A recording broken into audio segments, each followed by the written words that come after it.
அனைவருக்கும் வணக்கம். Doctor R S. Krishnan பேசுகின்றேன். நமது ஆரோக்கியமான வாழ்வில் நோயற்ற வாழ்விற்கு பாலியலும் மக்கள் பெரும் பற்றி பார்த்து கொண்டிருக்கின்றோம். நேற்றைய தொடர்ச்சி என்று பார்ப்போம். உடல் உறவில் திருப்திப்படுத்தாத கணவனை எந்த பெண்ணும் வெறுக்கத்தான் செய்வார். இந்த திருப்தி இல்லாத காரணங்களால் தான் சொந்த கணவனை விட்டு வேறொருவனை நாடிச் செல்வது, சொந்த மனைவியை விட்டு வேறொரு பெண்ணை நாடிச் செல்வது போன்றவைகள் நாட்டில் அதிகமாக நடந்த வண்ணம் இருக்கின்றது. உடல் உறவில் திருப்தி செய்யும் கணவனை எந்த மனைவியும் கைவிட மாட்டார். அது மட்டுமல்ல, தன்னுடைய அதிகப்படியான உபசரிப்பால் அவனை மகிழ்ச்சிகளில் ஆழ்த்துவாள். எப்பொழுது நம் கணவர் வருவார் என்று வழிமேல் விழிவைத்து காத்திருப்பார். உடலுறவு என்பது சாதாரண விஷயமல்ல, அது 2 உயிர்களின் சங்கமம், ஒரு உன்னத கலையம்சமாகும். இன்றைய திருமண தம்பதியர்கள் 1008 சடங்குகள் சம்பிரதாயங்கள் பார்க்காமல் அதில் ஆராய்ச்சி செய்து மண்டையை குழப்பிக் கொள்ளாமல் திருமணம் செய்யப்போகும் ஆண் பெண் இருபாலரும் முக்கியமாக இந்த உடலுறவு நுணுக்கங்களை சற்று ஆராய்வதில் கவனம் செலுத்துமாறு வேண்டுகிறேன்.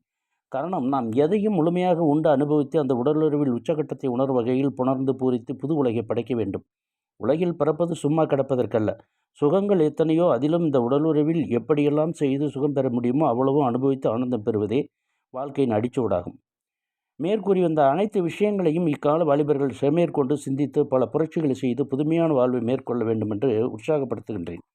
உடலுறவால் ஒரு பெண்ணை திருப்திப்படுத்த முடியாதவன் எதற்கும் லாயக்கற்றவனாகிறான். அவன் பிறவாமலே இருந்திருக்கலாம். திருமணம் முடிந்த பிறகு நாம் எதிர்பார்ப்பது ஒரு குழந்தை. இதில் ஒரு சிலர் வெற்றி அடைகிறார்கள். அதாவது திருமணமாகியும் குழந்தை பேர் இல்லை என்ற உடனே ஆண்மகன் பெண்ணை தான் குறை கூறுவான். நீ மலடி என்று. ஆனால் இன்றைய காலகட்டத்தில் உண்மை என்னவென்றால் ஆண்கள் தான் பெரும்பாலும் மலடாக இருக்கின்றார்கள். இது ஒரு ஆராய்ச்சியின் முடிவாகும்.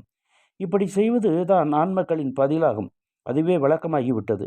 எப்படியெல்லாம் ஒரு பெண்ணை உடலுறவின் போது உண்டு சுவைத்து துய்த்து துவட்டி எடுத்து விடுகிறோம், எவ்வளோ ஆர்ப்பரிப்பு செய்கின்றோம். அந்த அக்கறை குழந்தை பெறுவதிலும் காட்ட வேண்டும். 10 மாதம் சென்றும் ஏன் குழந்தை பிறக்கவில்லை? என்ன காரணம்?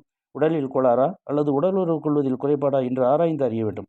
உடல் சார்ந்த கோளாறாக இருந்தாலும் உடல் உறவில் குறைபாடு இருந்தாலும் தகுந்த அதற்கென்று இருக்கும் மருத்துவர்களை அணுகி குறைகளையும் கோளாறுகளையும் நிவர்த்தி செய்து கொள்ள வேண்டும்.